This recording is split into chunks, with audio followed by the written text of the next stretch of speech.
in Schoology, and if we go to 1.3, there's a homework assignment there. Not many of us have done, I know, at least for bio, a homework assignment. But today I'm going to show you how to get this going and how lab works in biology. So if we open this up, you will see on your end over in this right side, mine says submissions because when you submit it, I see your submissions and can grade them. But yours will say submit, and that's how you're actually going to submit your lab. You'll hit submit and then you'll upload that. We have two files here once we get in. One is the lab document, and another one is tips and checklists and sentence starters for writing the CER, which is the conclusion of your lab. Right now, what I want you to do is go into this lab, and mine opens right up, and I have editing access to this because I made it. But what you need to do is go File, and you need to make a copy of this lab, and it's going to say copy of. Please take out the word copy of in the front of the lab, and you can put your last name so that it's saved there for you. If you have folders set up for biology, you can go into here by selecting back and forth. So I have a biology folder, I have a unit 1, and this is 1.3, and that's where you can save your lab. And I'm going to hit OK, and then you will have a copy of the lab that you can edit. So right now you want to pause the video, and so everyone makes a copy of the lab and titles it with their last name, taking out copy of, and getting everything set. When you're ready, just hit play. All right, we are about to investigate homeostasis and how homeostasis works to keep your body in balance through exercise. You can type your name in here and your period, but let's start right away with reading some background. So your body's temperature, heart rate, and blood pressure need to remain within a set range, meaning it can vary a little bit. It doesn't always exactly have to be at the same temperature, 98.6 degrees all the time, or your heart rate doesn't always have to be 70 beats per minute, but it has a range of normal. So we know body temperature, about 105, you're being rushed into the ER, and that's sometimes where your brain can start to experience cell death. There's a heart rate at which your body can stay within range of. Too high, and you're going to have to go to the emergency room. Same with blood pressure. These things have a normal range that they can vary. And an increased activity level will shift those values, and your body is going to use feedback loops to eventually try and bring that back down to within its normal range. Exercise particularly affects the circulatory system, meaning blood flow, and your respiratory system, meaning breathing, as well as perspiration, sweating. In this lab, what you're going to do is you have to develop an experiment to test the effect of exercise on homeostasis. And then you're going to create graphs and analyze them to come up with some claim of how does homeostasis actually work to keep your body within these set ranges. To begin, we should all have our laptops open.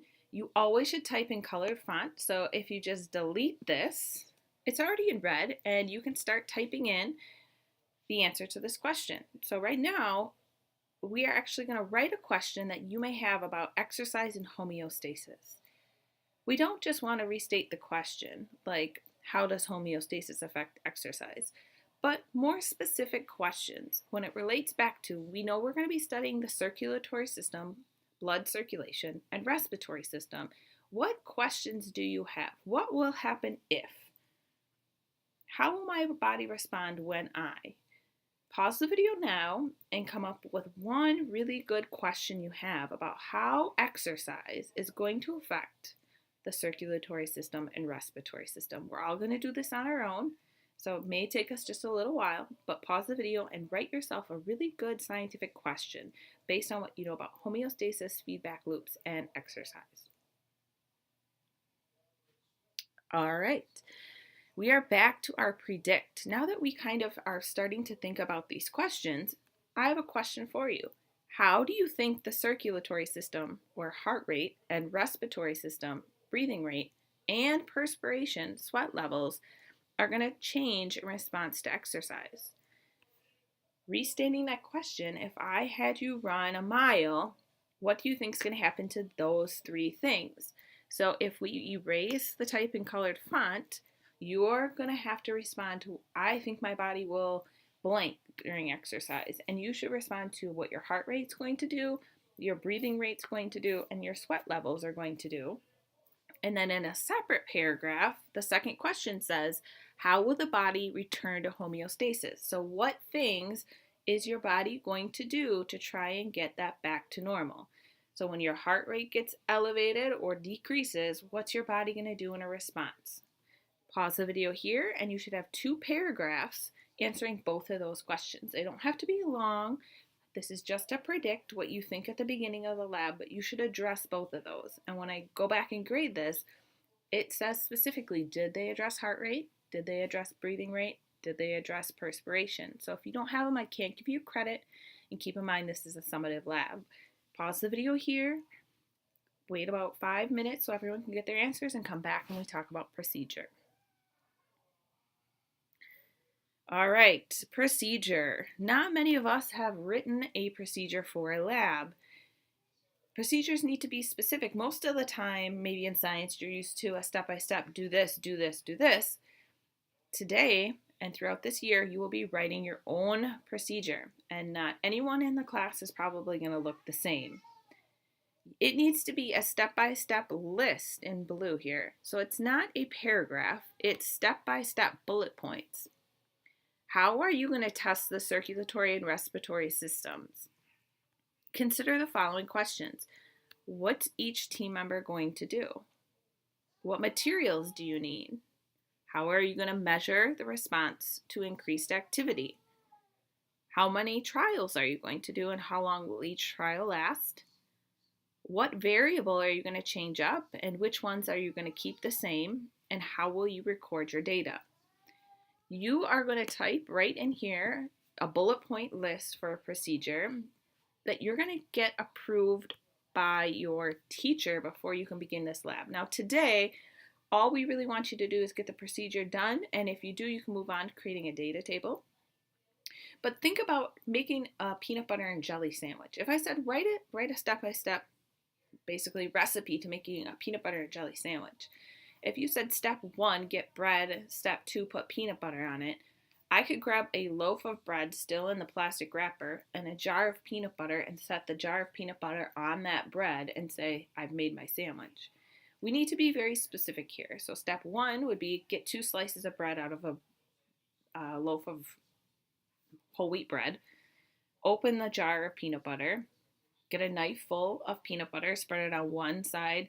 We need to be very specific here. So we need to think, how are we going to do this? What type of exercise do I want to do? Who's going to do it? How long are they going to do it? How many people in my group are going to do that? How many exercises am I going to do? When the exercises are done, what am I going to measure? What am I going to measure? How am I going to measure what my circulatory system is doing? How am I going to measure what my respiratory system is doing? And that's going to be a detailed step-by-step list here, which has already started. Make sure it's in colored font. Today, your goal is to work in groups to come up with a very nice procedure, and that if I gave your lab to another group, they would be able to execute or perform that lab without asking you, what did you mean here? Today's focus is just on doing a really good procedure. If you get your procedure done, move on to the next step and start to make a data table, which I've embedded a video here that tells you exactly how to do that. You will not be able to do a data collection tomorrow unless you have a data table ready to go. So those are your steps. If you need help, let me know. This is summative, so take your time to do really nice work. Really, if you do it well, there's no homework outside of class. And keep in mind, today is a Red Hawk Academy Science Day. And so if you're stuck anywhere along this process, stop in the library, talk to one of those teachers, and they'll help you with this. We will see you tomorrow where we will collect data for this and start analyzing. Have a great lab week, everyone.